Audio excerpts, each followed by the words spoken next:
see now it says that it's recording in the top corner. Your background looks so much better than mine. It is. You are legit sitting. Are you actually sitting in the office? Yeah. Or is it because it looks? We've made a bike shop background. Look, here's a David. Put your mask on. He's 2 meters away from me, just here. We don't have long. And then behind me, Ben from Shop Precision Wheels, who now lives in our office, lives in our workshop. There he is. He's going to start making a wheel in the. He's going to be building wheels just here over my shoulder, and it's quite amusing to watch. We've not got used to it yet, but he's new. Right, he was there when I came to visit you, which would be, oh God, how long ago is that now? Month? There we go. Look. Oh yeah. Oh, hello. Exactly. What is he doing? We don't know. We've been asking him, but he never tells us. So he's giving us for the entire time. Is he all right? Yeah, he's fine. Honestly, I mean, that was some of the. We had those concerns at the start. He seems to be completely comfortable doing that as often as possible every day. Whatever takes your fancy. So, for anyone people who can't see this, the podcasts are now being filmed and are up on YouTube, as well as being an audio podcast. So if you want to see a man rampantly shaking, I'm going to say, like this, rampantly shaking an object in the background behind Andy, you can go to YouTube and see it, or seeing a bike fitter randomly walking around every now and then called David, who's now vanished outside the door. I think he's gone out the other side door. Yeah, he's left the building. He doesn't like he doesn't like this whole thing. He just thinks this is just getting in the way of making things. So and he's off again. Sorry. This might be somewhat distracting. Ben is actually stressing the wheel for everybody that can't see. So when he's laced a wheel, it needs to be stressed, and it needs to be checked, and it needs to be stressed. And if you don't do that, you can end up with a straight wheel, but it needs a bit. It needs to go through this process to make sure that when you ride it, it doesn't immediately come out true. And still do it. So is that a built wheel or just the rim? That's a built wheel. Process. That's a wheel being built, so it's in process. All the spokes are in it, the hub's in, and what he's done is tensioned the whole thing once or twice, and he's putting it on that block and then stressing the thing to make sure all of those spokes are in the right places. And as they move around in the rim and they find their sort of natural position, I suppose, the tension changes. So he'll now go back and check those tensions. And he'll spend literally hours doing that. It just looks... of backgrounds, you've pretty much nailed the background. I mean, mine, you can see my chalkboard painted wall that hasn't got anything written. I like that. I was going to mention that because that looks like fun. That looks like a party around your house when those things are allowed. There'll be all sorts of things drawn on that in the morning. Yeah, normally cocks. Yeah, that seems to be the thing. That seems to be the thing that most people draw on it. In chalk or paint, isn't it? Yeah, it seems to be cocks get drawn on this wall a lot. It did have, for a long time, it had 107 written on it, and it had a balloon on it. I drew like a big balloon. I don't know why I got bored one day and drew a big balloon, because it was fun. But yeah, I mean, we did a podcast. Jeez, had I done 10 episodes then? I don't even think I'd done 10. It was quite early days, wasn't it? When we did that. Yeah.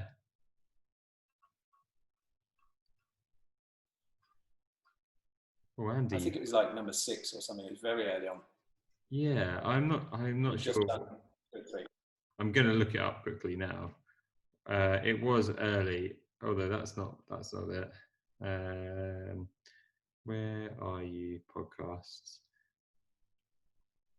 Somewhere in the technology of the mobile phone will tell me. We did our podcast episode 10. It was episode 10. And you know what? You're now episode 30. Oh wow! Well, you've been very busy. Well, I haven't done any for 2 months until last week, nearly. Well, you've been busy doing other things in between times, haven't you? Yeah, and I needed to take a bit of a break from it because it's just needed a life break. Had a lot going on personally. Just needed to take a bit of time out from doing podcasts, and especially after the 107 challenge, I just needed to try and get some freaking fitness back and actually enjoy riding a bike, which sounds silly because I do enjoy riding a bike, but after riding that kind of distance over that amount of days, I had no motivation to ride a bike for a month pretty much, and was hardly riding. It's only been the last 3 weeks, I think, that I've actually started. Well, maybe not even that. 2 or 3 weeks, I've started riding a bit more, and gone straight in at the deep end and doing ridiculously hard training sessions, getting harder and harder until, which will lead up to the trenching challenge, which is the end of this month. Hopefully, the 28th. We used to run a triathlon camp in Briançon with and those guys used to tell them not to, worry about doing much at all after the camp for, just 10 miles and that sort of stuff, just until the benefit of that camp had kicked in, and that would be about 3 weeks. So something you've done that's pretty extraordinary. I know the pros go back to back with these things, but that's not the way to build and the way to do these things properly, is it? Yeah, exactly. And you have to take off the time, and also the bit that I think is really important, and something that I think a lot of people don't really understand, is that everyone's always going, "What's next? What's next? What's next?" And like, obviously I knew what was going to be next, but in reality, I don't want to think about it for a while. Like, it's all about that moment of enjoying that challenge and what happened in that challenge and how fucking hard it was as well. Because it was hard. It was the hardest challenge I've done, definitely. And I think I'd said that to you before. Like, it was pissed all over Australia, in the politest way of wording it. And which was it less fun? Or because you were on your own, obviously, and being on your own is a different mental challenge, isn't it? But sometimes we quite like that. That sort of makes sense, riding a bike. But I would have thought doing that much distance in places was it relatively familiar? Obviously, it was interesting because I knew like, so there's parts of countries I knew. Like, I know the Lake District really well. I know riding around Bristol really well. Obviously, like the Peaks, those kind of areas. There's many areas I knew well, but like Scotland, never really ridden there before. So that was actually quite stimulating mentally, because it was completely new, even if the conditions were shite. But there was many. It was strange, especially as I started to ride back towards London, especially the last day riding into London. I was just like, what the fuck? I know all these roads. But I mean, I'm quite a solitary creature anyway. I think a lot of cyclists are. I had company quite a lot, which is quite useful. I kind of intentionally sort of front loaded the rest days, but back loaded the days that I was seeing friends. And that was because I knew, like, physically I needed the rest days near at the start. Mentally, I needed the support from mates near the end. It seemed logical, and it worked in my head. But yeah, it was hard. It was I don't think people quite understand how hard it was until they start to see some of the numbers and the actual stats from it. And that's when for me, I think it clocked onto how hard it was actually how like buggered I was by the end of it. Like, I was proper fucked, but no real injuries, no massive issues, like just my usual ones I expect, which is mainly to do with the grip in my hand, but that's just fatigue, and that's called getting taken out by a van, so there's not much you can do about that. Which you guys helped actually with. I posted about it today, and you guys helped out a bit, was setting up my gravel bike to the Di2. Right. And I've now got it set up with 2x GRX, full GRX on it, 2x, and you've got the little fun buttons there. And I was talking to Shimano about it today, because I need to say thank you to those guys. And basically, for me, I think I was telling you that, and it's hard to explain. I tried to write about it to explain it, but it's much while I have video in front of me, I could show it. So that motion of shifting, which is you're generally going to use like these fingers for shifting, aren't you? And then these for braking. So that motion of shifting, that for me with my like nerve damage, after a long period of time, continually doing that is very painful. So with Di2, it's just a tap. So it's not having to do that. That's where the pain comes for me in my hands. But then the other bonus is on the GRX shifters is you've got the little buttons in the hoods. Mm-hmm. And so I've set them up now so they just go up and down the rear mech. Yeah. If I feel like I've got like any fatigue in my hand, I can just press those buttons. Yeah. And so far, isn't it another hand position?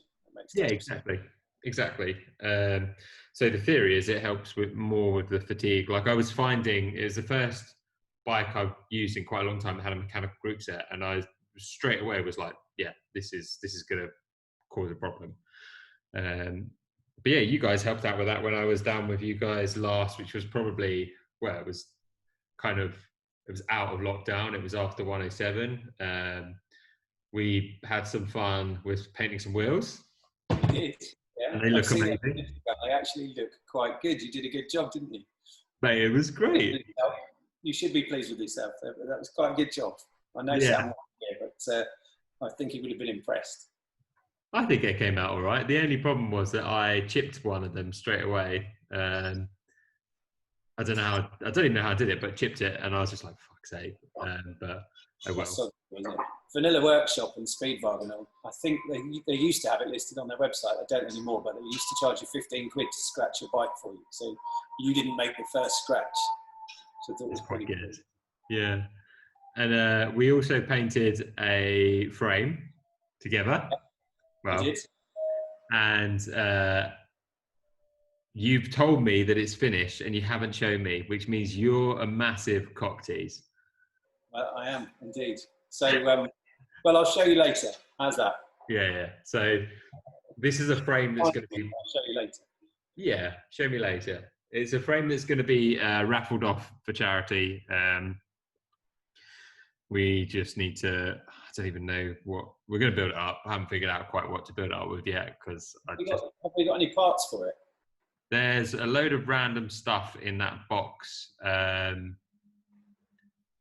which is with you guys. There's an Ultegra DIT group set.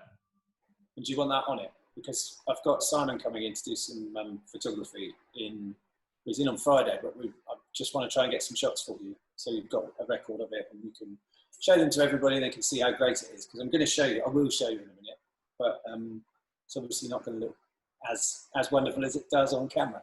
It needs to be. What I think I mentioned it to David when I was over last, is that we will build it up with basically whatever is not from whatever that's kind of spares that we have in that box of stuff. Because there's some parts which are for the other bike which we're working on together, which is also very special and very both pretty phenomenal. I can't show you that one, although it is nearly there. Can we talk about it? Are we allowed to talk about it? Yeah, we can talk about it. So that one, we've had to use a chrome paint product on that, and chrome paint is notoriously difficult. And we've had to find some really, really special stuff to get the effect that we wanted. And it has taken absolutely weeks. We had to leave it hanging for 4 weeks just to let the solvents disperse enough so that you could then put this other product on top of it, and then it would, lock it in as a chrome effect. And Sam has had such a run around on it.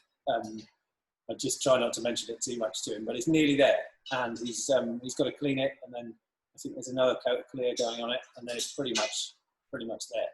It's quite a lot of blow-ins and bits like that to do, but it's looking very, very good. They're both of the bike. I mean, that one for me is a very sentimental bike because it used to be a pro's bike, and I bought it off a friend, and I've done a lot of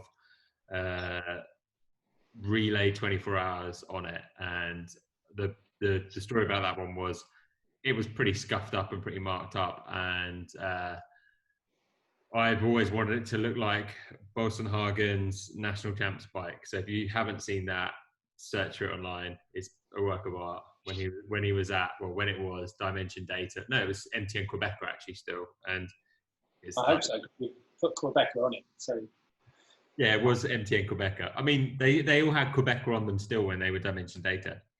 So this is the colorway of his former national champs bike. And I saw the actual bike in Amsterdam this time last year and took a load of photos of it because I knew at some point that was how I wanted my S5 to look. The other bike, which is an S3 disc, which is one that we're going to raffle off.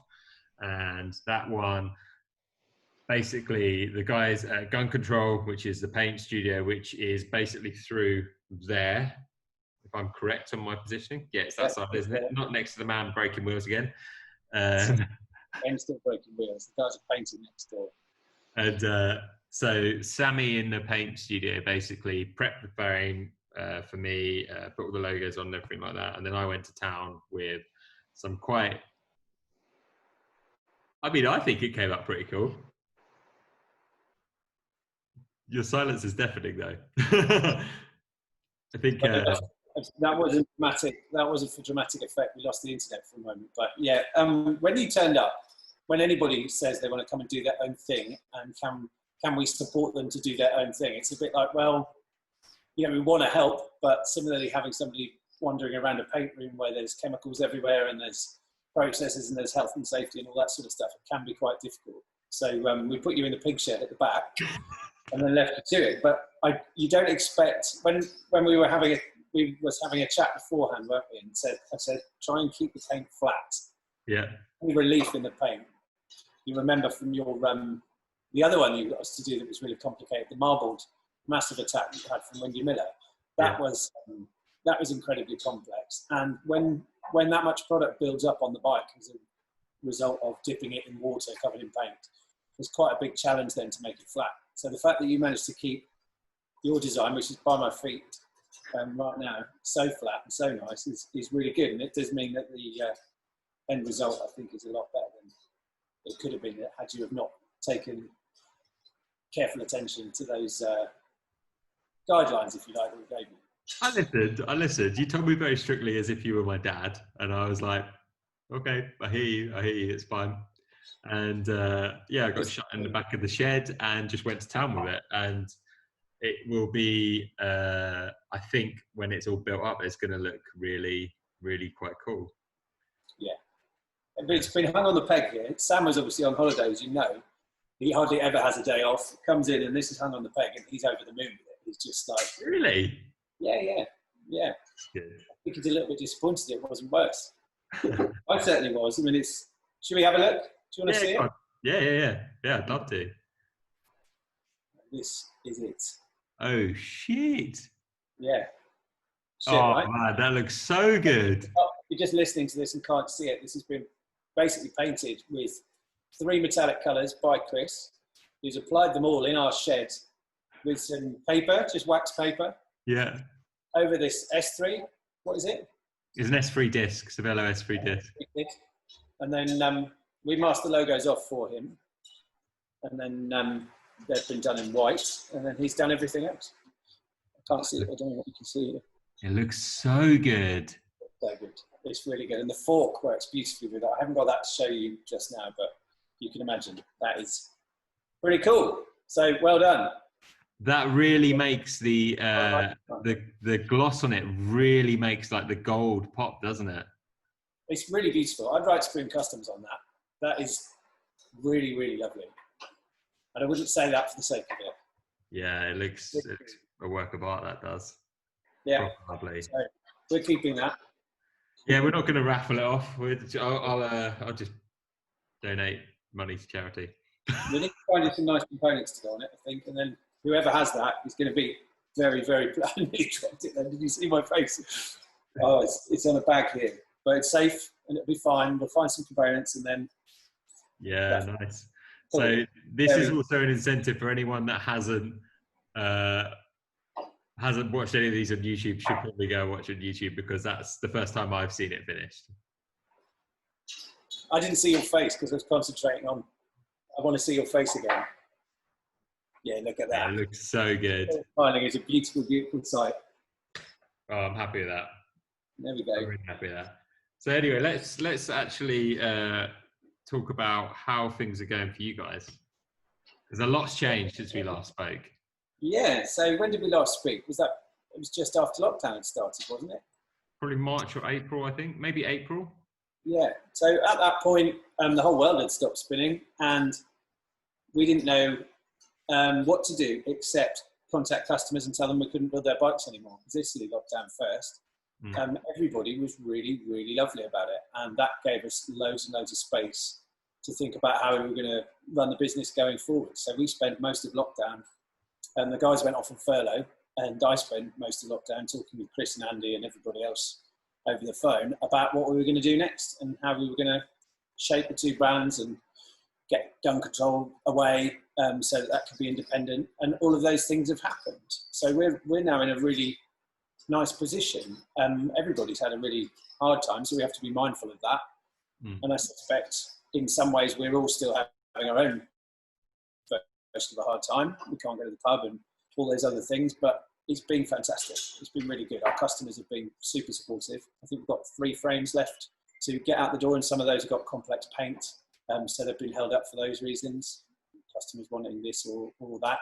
But we've managed to get through all that backlog. Italy's been fantastic. It's just been really good. So I'm very grateful that we're in the position we're in. We've just posted 3 months of the best numbers we've ever done.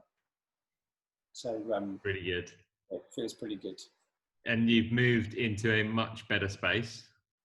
Yeah, so this behind me is Unit 9. So have you seen Unit 9 before? It's next door to Unit 10, as you might imagine.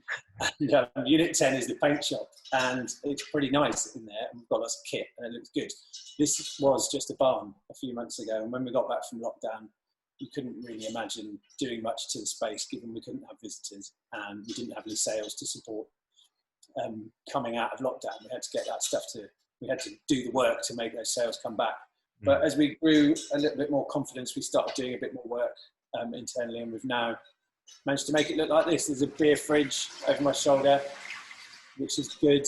Nobody's obviously been able to come in and have a beer, so that's been a completely redundant purchase. But everything else is now really kind of sorted. It kind of works. We've got loads of storage, loads of space to do our actual jobs, and there's a nicer space for customers to come into. So yeah, we're pretty excited. We made all the benches ourselves. We painted everything ourselves. We put the walls in ourselves. It's just been a massive effort, and everybody's been involved. So thanks to them and everyone that's been patient with us coming in here whilst it was awful, but it's looking good now.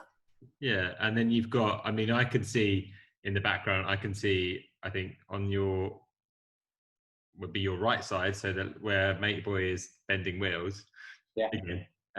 You've got, is that 3 of the original early doors spoons? Yeah, so the Sam Dunn bike's in the middle there, which, so Sam Dunn and an MC Escher, which is the one we did for the MC Escher Foundation in the Netherlands. That was a massive project because I'm a big fan of MC Escher, so to get that was cool. The Sam Dunn one's the one in the middle, and then there's a WyndyMilla steel bike just next to it. There was Julia Elliott's pink track bike there until last week, but we sold it to a chap in the States, so that went out last week. And then the Sam Dunn one, if you don't know Sam Dunn, check her out. She does really, really cool illustrations. She's done some stuff with Attacus as well. She did a little skull, I don't know how to describe it, a little skull man squeezing a bead on as a little enamel badge, and they did like a t-shirt print together, which was a collaboration between Attacus and Matt Pritchard from Dirty Sanchez. It was really, really cool. And she basically hand painted your first frame. Yeah, so I'm I'll grab it. Don't drop it. Oh, this one's been ridden for years, so this one's, it's not actually that scruffy, but yeah, this one was the first. I'm just showing the frame now to anybody that's listening, but this was the first one that I made. There's loads of mistakes on it, to be honest. I stuck all these tubes together, so it's not the most well-made bike in the world, but this was ultimately the prototype for our Izzard RR bike, our road race bike platform, and this was the very first one. And this was in the Alps with me for 3 years and got ridden every day, pretty much, and it's lived to tell the tale. It's a bit scruffy. There's a few problems with it. I wouldn't sell it to a customer, but I did say I'd never sell it unless things got really bad, and it's still here. So it's a little bit of a if this ever goes, we're probably not doing very well. That would be my sell the shares sort of thing. I mean, it's probably your most, what would you say that's the most sentimental bike that you have personally? Yeah, when I used to have a proper job, and when I produced that bike, it was a bit of a flyer, and nobody around me understood what I was doing necessarily, because it was a big change from what I was doing. And if that bike hadn't got as much traction as it did and been as popular as it was, it ended up in the Cycle Exif calendar and went all around the world really quickly. I got a whole load of Instagram followers out of it and that sort of stuff. If that hadn't happened, I don't know if I'd be here, to be honest, because it gave me that confidence to do something else. But the one thing it really did do that is still very much part of the business is teach me about how special a bike does feel if you do take account of your physiology, the purpose, what you want to do with the bike, and then finish it, fabricate it to the best possible standards. I mean, obviously the fabrication is not really where we want to be on this particular one, but it did give that, it gave me that impression, it gave me that sense that there was something in the notion of building something custom just for you. The handling on that bike, the position is lovely. It's the same as, it's not changed much in 5 years, to be honest. I did ask David to check my fit recently, and it's not changed much. And the weight distribution on that bike just feels great. So regardless of how well made or it isn't, the weight distribution in that context just makes such a huge difference. And it was a good proof of concept for what we wanted to do, I guess. Yeah, and it's really nice to see that you've still got it, and it is, number one, like it's the first one. And it's nice that you still could build it up and ride it if you wanted to. Yeah, unfortunately, the rear, the brake bridge is a little low, so you have to be a bit picky about which caliper you fit on it. But, number one, I think I could be forgiven that. Yeah, exactly. So in contrast, I see in the background a very lovely green beast of a bike. There's a beautiful green. Yeah, this is obviously a customer's bike that's soon to be going to a new home. Yeah, that one's going to Macclesfield for a chap called Matt. He ordered that just before lockdown. He's been super patient. We shot. He wants to eat the postman. Bear with us. Hello, mate. Yeah, I came with one this morning, but I couldn't find this one. Great stuff. Thank you very much. Cheers, buddy. Sorry about that. Doggo, obviously, this is a legit workspace. Oh, doggo. Gone back to sit down. She hates the postman. Oh yeah, now she's staring at the bike fit jig, so she's getting involved in the business. Yeah, she's guarding that. She's looking after that bit of kit for us. She won't go anywhere without that jig. She tows it around the farm. So anyway, this is Macclesfield Matt, did you say?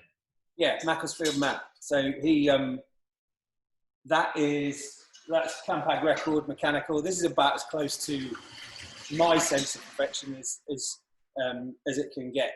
We were talking about Shimano earlier, and I was having a chat with David about how nice the GRX group set is. I do like other group sets that are things that are provided by other group set manufacturers available, but this one is Campag record mechanical, and I like that notion of just having a simple bike that works for you, that does what it's supposed to do, and it's put together with cables so you can fix it by the roadside, and that's just, yeah, it's a lovely bike. We shot that last week in the woods in Lewis and put a video out for Halloween, which was quite fun. Yeah, I saw that. It was a really good little video. It's quite fun. Just got a load of smoke bombs in and just had a lot of fun with a load of smoke bombs for the afternoon. Why would you not want to have fun with smoke bombs? That's the thing. Well, you sort of think they're going to be fun, and then there's this moment where you're like, well, which bit do you pull out and what happens, and will it blow up in my hand, and all that sort of stuff. So we probably weren't as brave as it might sound. We weren't just chucking them around the woods. We did tidy up behind us as well. We didn't leave there you go. That's all that matters. That's all that matters. And took any memories. So the next thing I wanted to ask about is, I know last time I came down to see you, we were talking about the slight change in the branding for Spoon.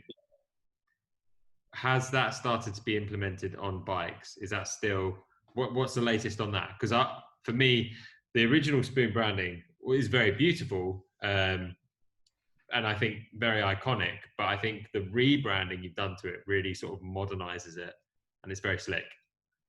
Thanks. Cool. Well, that's sort of what we're going for, because the tone we were trying to strike at the start was this sort of American custom scene type vibe that was very backyard sort of garage, backyard sort of custom chop shop type vibe. And that's perfect, and it's done really well for us, and the steel bikes look fabulous. But in the context of a modern carbon bike, which is where we're heading next, I felt that we just needed to modernise it a bit and tighten it up and produce something that would take us, if that's done us for, it's served the purpose for 5 years, I think this one will keep us going for the next 5 years before we have to think about messing with it again. And it's just a little bit clearer, easier to understand, easier to see, spot, remember, that sort of stuff. But we still got a bit of character there. And we actually did a whole load of really bookish stuff over the course of lockdown where we, have you been to, you must have climbed Col du Izoard before. And No, I've never done it. there. I've never done it. Yeah, you've never done it? No. Oh, we're going there. As soon as we're allowed, let's go there. Deal. We can stay in Brownsong with Ben, and that'd just be fab. But there's a scree slope there, and this may be very, very dull, but scree slopes are formed as a result of the size of the particle on that slope and the steepness of that slope, and they are effectively, because of those unique characteristics, effectively specific to that area. So we took some angles off that slope, and we've put those angles into the logo so that we can give that logo a little bit of a home, and whilst we're in Surrey now, remind everybody where we came from. So the little cuts on the logo are actually borrowed from the slopes at Izoard, hopefully. How do you measure the angle of a ski slope? On a ski slope, this isn't, you don't ski much up at Izoard. You can hike up, and there's a big sort of bowl section, and there's loads of off-piste there, but it takes a long time to get up there. I'm not sure how people do measure the angle of a ski slope. We used normal angle measuring tools to try and work out what the average angle was. And it also happens to be not dissimilar to a down tube. So if we pick the right number, there's an angle there that's correct, and there's an angle that looks like a down tube. So there's a bit of artistic license to it. There's always a bit of artistic license. I'm just imagining this massive giant, I can't even think what you call them now. Big pole, it's got some little things in it. Can't think they're called. Like a trundle wheel. Spirit level. A giant spirit level. Yeah, I suppose we could have used the spirit level. We did take some angles, but we took some angles off some of the photos and videos that we've got. Yeah, no. Nice. If that seemed to make more sense. But you'll see in the logo that there's a defined line there across each of the letters that gives that impression of a slope, and hopefully people can remember that that's Izoard where the bikes come from. So when is that new branding started to be implemented on the bikes? Well, we've got some bits and pieces. This is a new head badge. This is 3D printed in nylon, made from recovered fishing nets and seaweed and all sorts of crazy stuff. We've been doing quite a lot of 3D printing to do some of the sort of development on the head badge, development on some of the parts for the new bikes, and that's been really fun.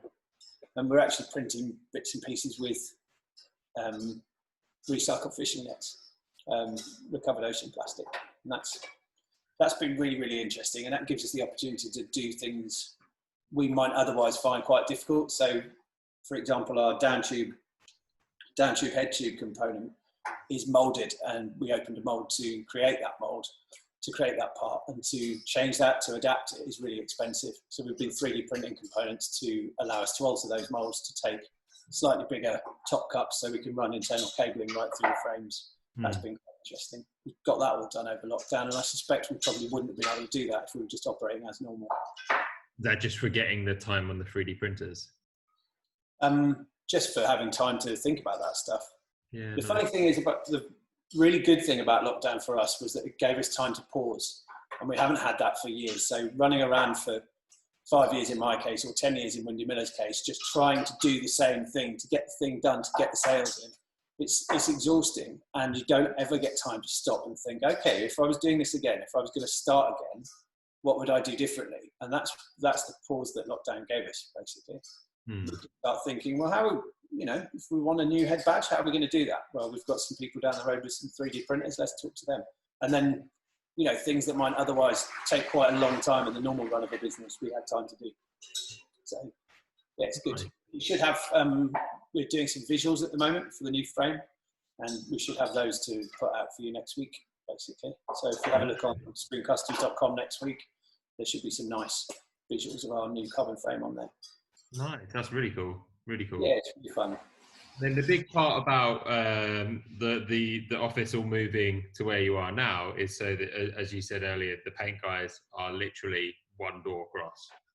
And I mean, the great thing about, I think what's so good about what the three brands effectively do is that customization element is like, you could pretty much, David could talk to you could talk to Sammy. So you've got bike fitter, big boss, paint man, in the most layman's term as I could possibly put it. But the fact that is the whole team really, except we missed out Luke there. Luke actually finished your frame for your charity frame, and he's done a cracking job with the lacquer on there. He's a talented painter in his own right, getting that way. He's on site, Sam's on site, me and David are here. So a customer calls and says, I need this, and we just find out if it's possible. It's just much easier. And we're part of one team now. Obviously, we've got the brands for gun control is doing its own thing to a greater lesser extent. We're doing loads of work with Giro on their curve frames. Just done a lovely project with Steve Booker, and that's all possible because that's somewhat independent. But in the WyndyMilla or Spring context, we've just got everybody on one site for the first time ever. It's the first time I've had support on site ever. So, it's been really good. And the creative process is really important. And that's obviously a lot easier if we just talk to each other. And then from a technical view, we've been able to iron out loads of problems that might potentially, a design issue on a frame that might cause a problem for the painters. We can just sort that out. We don't have to spend weeks wondering about it, and the paint team aren't stressed about it, and it's just makes things easier to do. Yeah, it's really nice. Fun stuff going on in there, not least your stuff, but that's just taking forever. I'll be glad when we can get back to doing stuff that pays the bills. I've just looked across on my desk and I found these, by the way. Oh, nice. You gave me these. Yeah. Oh, did I? Yeah, you I've did. always got a spare one of those knocking about. That's not XCR ones. So there's Spirit HSS and XCR ones, and every time we buy tubes, you get a sticker. And I've got an increasing pile of these stickers, and it's lovely. It's a little bit like the Sam Dunn bike. It's sort of a progress report on how we do. So with these stickers, this is actually quite interesting. So Columbus tubing. So there's I guess two main tubing manufacturers, Reynolds and Columbus. There's a few. Steel and materials, obviously shipping them everywhere is pretty tricky. So we tend to use in the UK Reynolds or Columbus. Yeah. There's lots of other manufacturers, Tange and KVA make a lot of good stainless stuff. And what's unique to Columbus, which we use quite a lot, is that the tubing is all seamless. So it's not seam welded, it's pushed through a mandrel cold. So the difference in terms of making a frame that makes is that the tubing that we actually use to make the frame is straighter in the first instance. So dealing with any alignment issues and tolerances in that context are a lot easier because the tube is straighter in the first place. And we just find with Columbus, we've got loads more input into the materials, we've got loads more control over what we're getting back, and quality is just fantastic. So yeah, we use a lot of Columbus, but there are other tube sets available. But there's an Italian. Pardon? It's Columbus Italian, it is, isn't it? Yeah, they're near Milan. Yeah, and so so this particular sticker I have in my hand says Spirit HSS. What are kind of some of the differences in the different tubes?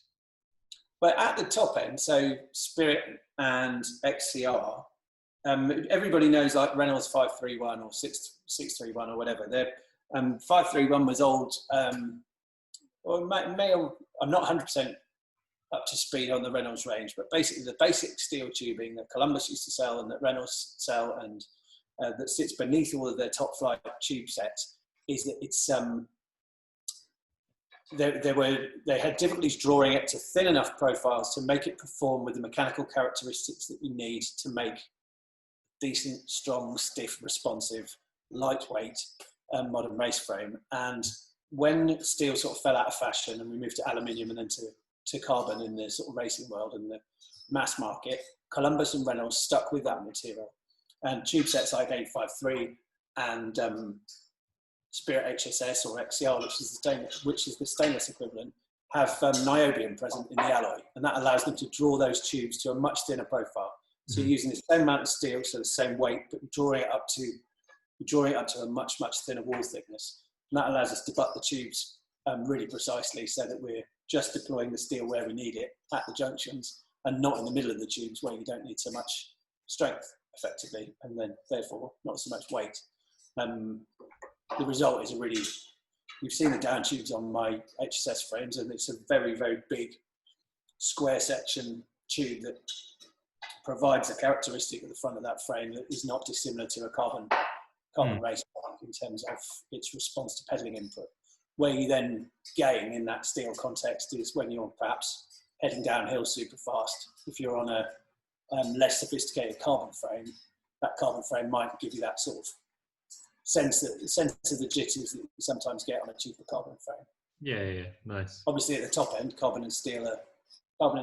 We had a chat about your new Cervélo, I think, the other day, and you said that was super comfortable. You can do wonders with carbon now, but the steel tube sets we use have got that nice balance of compliance and responsiveness. Mm-hmm. And then for me, it's interesting because it's like having seen how bikes are manufactured and made, and then you effectively see a pile of tubes, and all of a sudden it's like there's something that is recognizable as an object and becomes a tangible object, and then it's built up, and you're like, oh fuck, it's a bike. It's just nice. It's a nice thing. It's a nice process, and it's always nice when you see them come together, like the green one in the background. Now I have another question. What is that thing in the jig in the distance? You're talking about, is it? No, there's a frame that's floating in the middle of the air. That one, that's really cool. That's not a plant. Obviously, the green one I put there because it looks cool, right? But that's not a plant. This is just being built. So Andy's just grabbing a frame at the moment that is in the distance. I'm grabbing a frame. This came in today, and David's been struggling to build it up. This is basically a frame we've had built, and it's got adjustable geometry. So we can extend the rear end, we can make the chase days longer. It's got an eccentric BB, so we can adjust both the position up and down and forward and back, just to play with some geometry and just see what effect. We've actually got it for messing around with gravel bike geometry and just seeing what we can do, because I've got a, just next to me actually, I've got the frame that we built for Grand Giro last year. Yeah. We built for, the sponsors asked us to do it really quick. So of course we said yes, and then turned it around in about 6 weeks. And I based it on a 1994 GT Zascar. So it's ended up with a really long rear end and a really high bottom bracket. And oddly, it just rides okay. It's kind of fun. So we wanted to do some more sort of experiments along those lines with some other stuff. So we made this, and we can adjust it up. So yeah, it's a bit perfunctory, but it's kind of cool. It does that. Really cool. It'll give us a range of adjustments we wouldn't normally have, and we can control one parameter at a time, and then we can get a sense to what effect that's having on the handling and the geometry of the bike. And I guess the best way to test that at the end of the day is actually riding it. Exactly, yeah. I mean, if you look at the mainstream and look at geometry charts, they're all very similar. Like we know roughly what geometry should look like on a road race bike, on a gravel bike, etc. You've got people like BTR who over the years have just done some crazy stuff with geometry, and that's become, the new normal. Two guys just working away in a shed, sort of coming up with completely new ways of doing things in the way that they made things just longer, lower and slacker.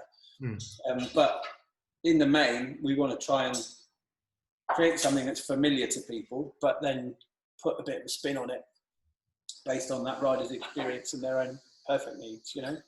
So this sort of thing will allow us to understand some of those small changes, hopefully. Really cool. Really, really cool. I've got a big pile of frames building up by my feet. In case you're wondering why I randomly looked away then for a second, there was literally just like a flock of crows flying past my window. That's all right. We're near some army training bases or something, and we keep having Apaches and all sorts of stuff fly over, and there's some bombs going off earlier. Wow. Okay, that's a bit more extreme than crows. Yeah. Yeah. Nice. It's a bit wilder over here in the Surrey Hills. Oh yeah, you're in the danger zone, aren't you? Yeah. Yeah. I mean, in contrast, like where I sit, so for your kind of reference, and it's kind of useful for other people to know, is where I have a desk where I'm sitting right now. This is a desk that I sit at, which I made and designed this desk, and we're proud of it. And it looks out towards literally London. So from my window, I can see the Shard, the top of the old NatWest Tower, which currently has a poppy on the top and a couple of other skyscrapers. And this is where I sit and work. And when I'm recording podcasts, quite often this comes out, big old studio mic. That looks very pro. Yeah, and I basically have assorted objects on my desk, such as a pile of paperwork, a camera, and this laptop that I'm working on, which is raised up. And for me, it's nice to work here because I can look outside. And as you can probably tell, it's fucking dark. So if I, for example, did this, this is why I went and grabbed a light earlier. Yeah, you need the vitamin D, don't you? Yeah, this place is gorgeous. You've been up here in the summer before. It's really lovely. We're just on top of the common. There's some mountain biking out the back. And then there's a lovely road loop if anybody comes to test bikes. So we're a bit spoiled in that sense. But in the winter, it's going to get bloody cold in here. And it's just a shell of a building. So we're trying to work out how we're going to best heat it at the same time as having to have doors open because of COVID and that sort of stuff. Mm-hmm. So, but oddly, I suppose it's, I'm proud of you for making that desk. We did make all of these benches ourselves. And I want to do a little shout out to Lucian at Factory Settings, who got the steel in for me and helped me actually. We built them all on a Saturday.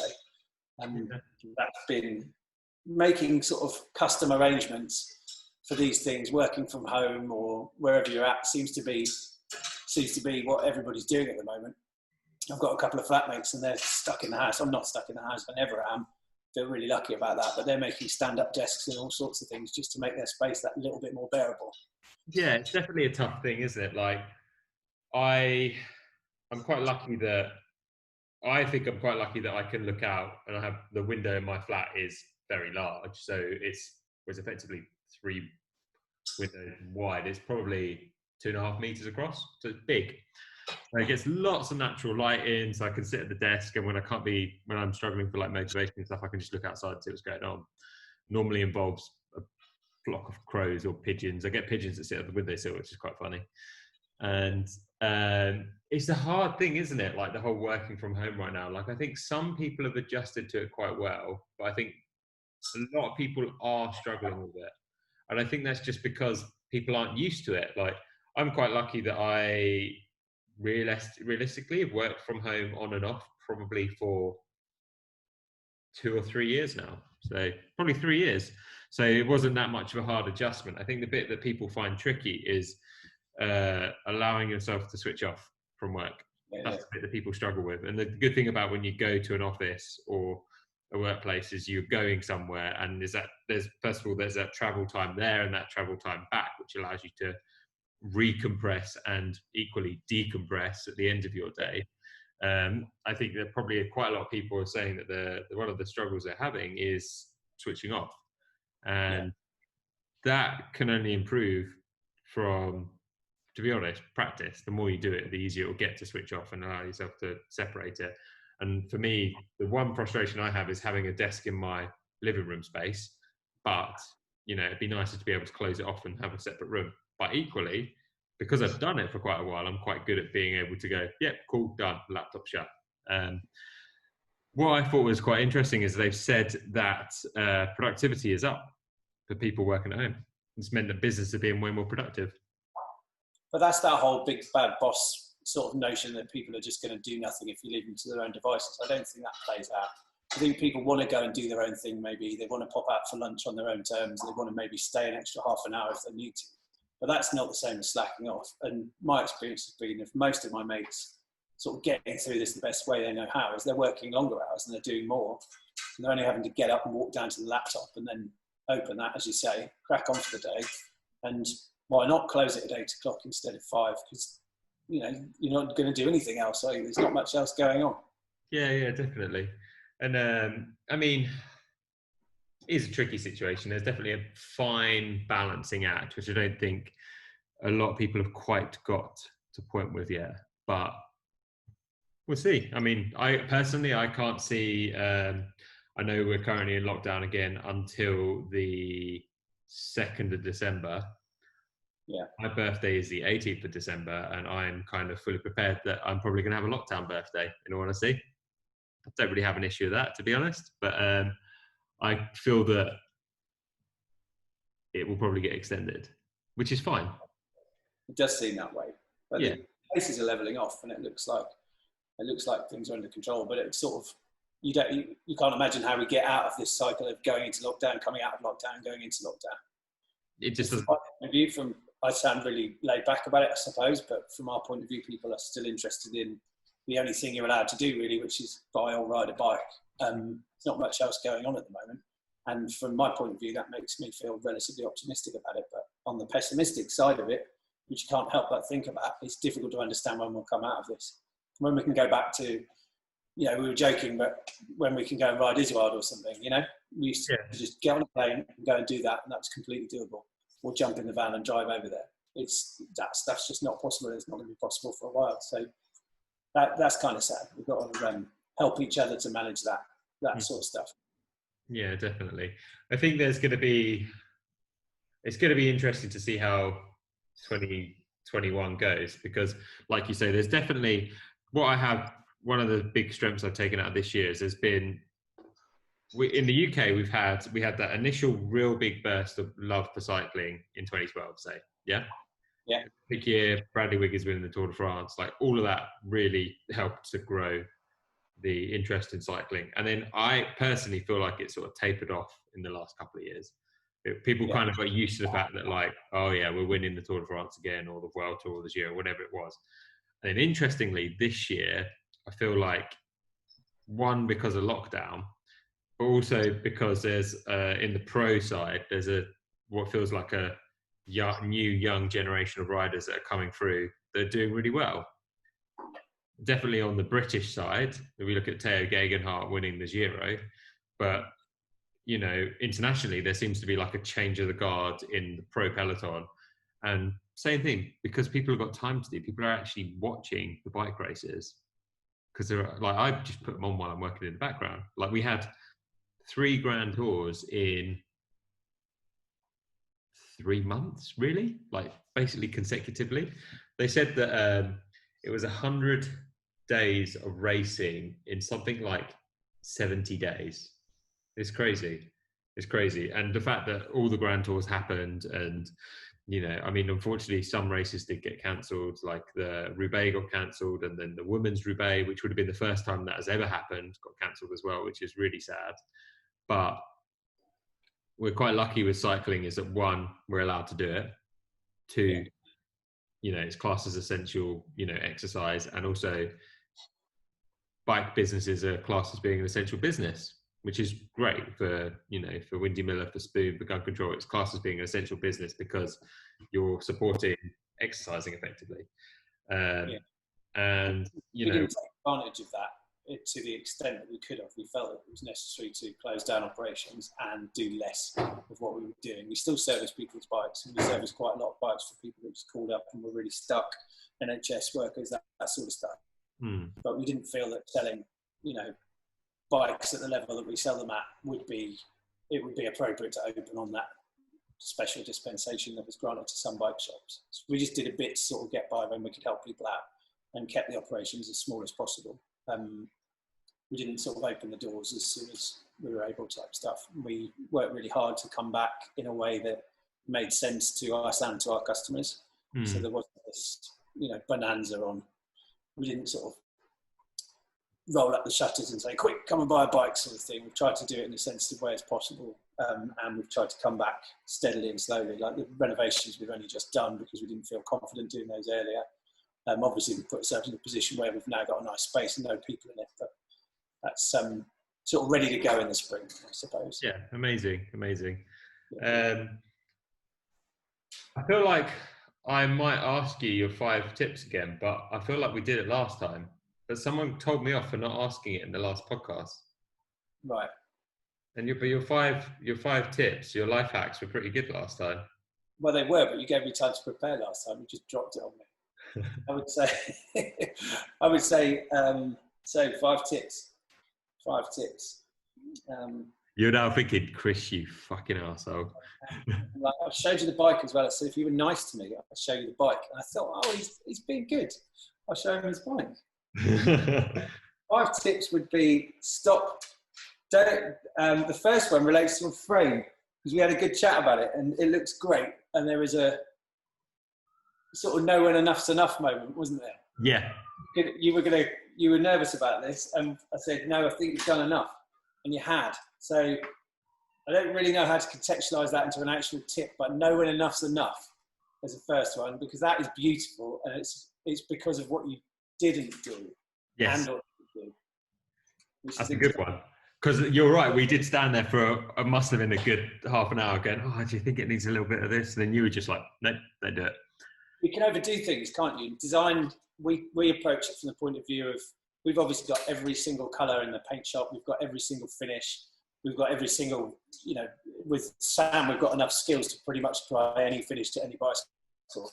But it's sort of about knowing when enough's enough sometimes, and just stripping the bike back to what it needs to be, rather than going down the road of trying to chuck 6-7 colours at it, and every icon you've ever thought of, and your initials on the back of it, and a number as well, and all these sorts of things. You don't need all that stuff. Yeah. So so do you need 4 more now? Yeah. 4 more life hacks. Yeah, come on, you've got to have some good ones. Okay, yeah. It could involve the old dog, eh? The dog, don't mess with the dog. If you're a postman, you're not welcome. Anybody else seems to be fine. Don't mess with the dog. So don't mess with Lazer. Yeah. Generally speaking, having a dog around this is another tip, I suppose. This leads on nicely to another tip. Having the dog around, having people around, and we all know it because we're locked down, but me and Ben, who's behind me, both lived in our workshop. Me previous to lockdown, just out of necessity, because things weren't going as well as I needed them to. So I lived in my workshop. I didn't have a TV, I didn't have a sofa. And I'd sit in my workshop every evening, and I'd finish work at maybe 9 o'clock when I just got fed up, and then I'd shut the laptop and I'd go up to, did you ever come to my previous shop? I lived know, but my day. This, yeah. Yeah, it's pretty basic. So that was too much. You can't do that for a very long period of time. And Ben will say the same sort of thing. He lived in his workshop for 4 months on his own during COVID, just because he didn't want to be on the road and contribute to that thing. That is terrible for your mental health. That sort of thing is just too much. It doesn't matter if you make toys or you do accounts or whatever you do in your life, you have to have some separation. And what this space is doing for us now is giving us somewhere really lovely to come to every day, but also that ability to shut those big doors and just leave, and then not think about bicycles for a few hours. It's often only a few hours, but it is really, really necessary. I agree. Nice. So it's another tip. You've done 3. You prompted both of those, so we might need to go. You might need to help me out. I got one for you. This is a good one, actually. Go on. And you can coin this. Don't be afraid to change something. And what I'm saying about that is like how you've changed all the branding. That's a very good point. So not being afraid to change something is really important, because particularly in the context of a small business like Spoon Customs. So we tried to sort of set myself a target to do about 10 in the first year. We did 12, and then we doubled that the next year, and then we're well on our way to more than doubling that in this year. And then we'll have obviously WyndyMilla sales as well. So we're making a lot of bikes now, or comparatively a lot of bikes. We're no Cervélo, but we're making a lot of bikes. And in that moment, you sort of get a bit married to the idea that whatever you've done is the only thing you can do. And you have to have some confidence that if you change that up a bit, people will still respond to what it actually is, rather than what it actually looks like in itself. It's like, it's not just lipstick. There's something beyond. You've got to be confident that there's something beyond what you've been showing to people than just what it looks like. Yeah. And I think, you shouldn't be afraid to change something. That said, I'm really nervous about putting the new stuff out, because I want people to like it. Of course, you're going to be nervous about it. It's a new. It's new. It's understandable you'd be nervous about it. It's a change, but it feels like the right time to be making that change. We're getting to the sort of volume now where we're having to do things like a grown-up business. We spent a good hour this morning talking about Brexit legislation, what that's going to mean, and that's like not fun. That's definitely not fun. So thanks to whoever put us in that position. But you know, you've got to move and you've got to change. I suspect in another 5 years' time, I won't be sitting as close as I am to the workshop, and that's going to be a sad thing. But the business will require other things, and we'll have to do other stuff, and there'll be other jobs to do, and they'll look a lot less like fixing bicycles myself. I haven't put any components on a bicycle for a good couple of weeks. David's been smashing through all the customer work whilst I've been doing things about, you know, the crowdfunding and all these other things that we're thinking about. Okay, we've got one more. It's a pinky tip. Pinky tip, a little one.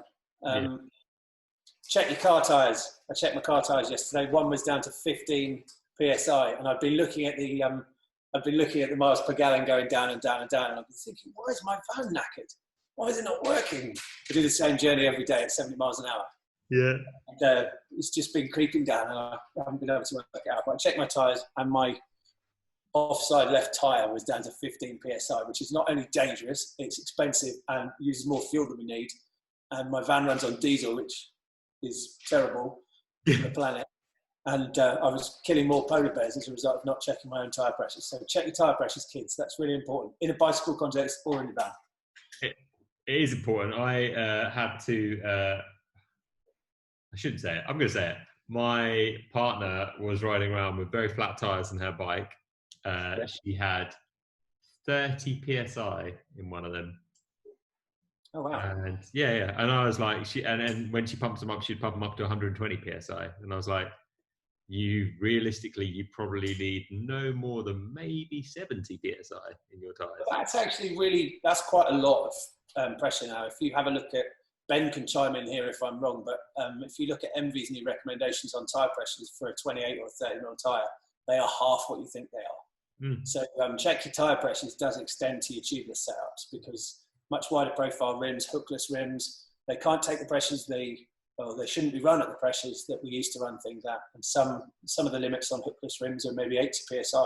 So if people are just thinking, I'm a bit old fashioned, I just want to go with what I had, I've got this new tubeless stuff, but you know, I know what I need in my tyres, and they have to roll quickly and they need to be pumped up to 90. That's dangerous in some cases. So check the tyre pressures perhaps extends to getting onto the website of the manufacturer of your wheels and having a look at what they do. David set up a set of wheels for me recently, and I was just running at a 4-bar on a 32 tyre, and they felt really soft.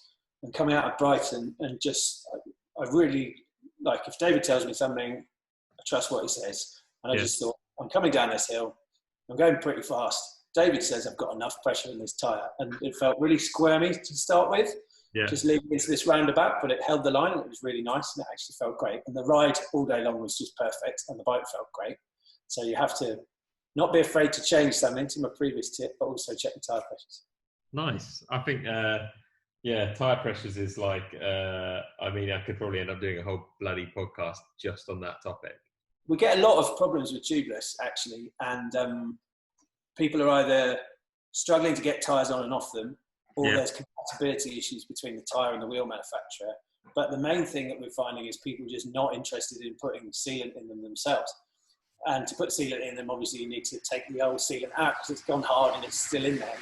I've had 2 or 3 customers over the last 3 or 4 months just saying, can I put a bit more sealant in the tyre? And we can put a bit more in, but you're just adding more and more and more. And obviously the ultimate end to that is a tyre completely full of sealant. I don't think anybody's ever took it that far, but you know, 3-4 months, get all that old sealant out, put some new stuff in. Don't just keep incessantly topping it up. It's also a lot easier than people think to do. Oh yeah. There's loads of, we've all done it, and we've had tyres explode here, and you know, it goes everywhere. But it is relatively straightforward, and if you can take a tyre on and off, I think we talked about getting the bead in the middle of the tyre on the last. I just remembered there was a tyre tip in the last 5 tips. Yeah. It was about putting the bead in the middle so that you can get the tyre on easier. Yeah, that's especially important in the tubeless context, obviously. And the thing with Have you got any tips? Have you got one tip about wheels? This guy knows everything about wheels.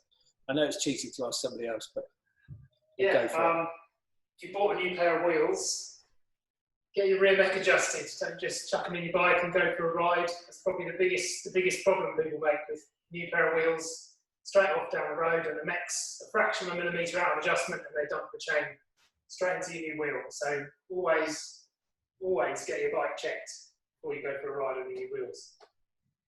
There you go. Tip. See, he's good. He's good. He does look like he's destroying things in the background, but he's absolutely fine. He's like a ball of like tension the whole time. He's always tensioning spokes and then de-stressing them. And every time he does it, I'm sure he gets more stressed. And then people come in with mechs that are maladjusted and spokes that have been broken and all sorts of stuff. No, he's very relaxed. He's doing it again. He's doing it again. Oh.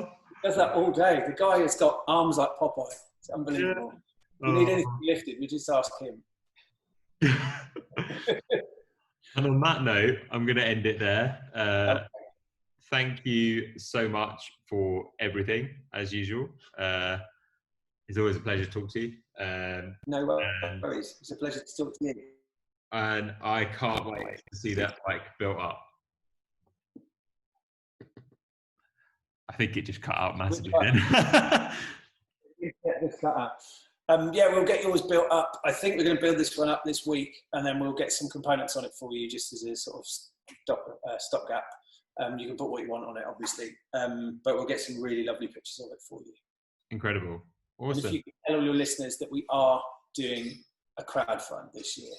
We don't know when just yet, but if you head over to our website and have a look, you can leave your details there. And if you're interested in equity in Spoon Customs as we grow the business, there will be opportunities for people to get involved. And you can get involved from £10 up to however much you want to do. You can even get yourself a bike thrown in with the investment. So if anybody's interested in that, give me a call or just drop your details into that database and we will pester you incessantly.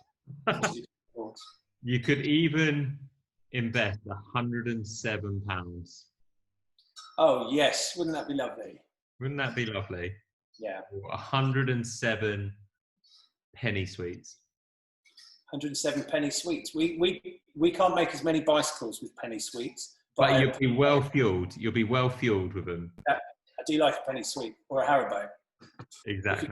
If you can't contribute to the crowdfund in terms of cash resources, please feel free to send in Haribo. That's a good way to end that. I'm sure as soon as there's more information on that, I'll share it with the world. Fantastic. Cheers, mate. I'll see you soon. Thanks for having us. Thank you.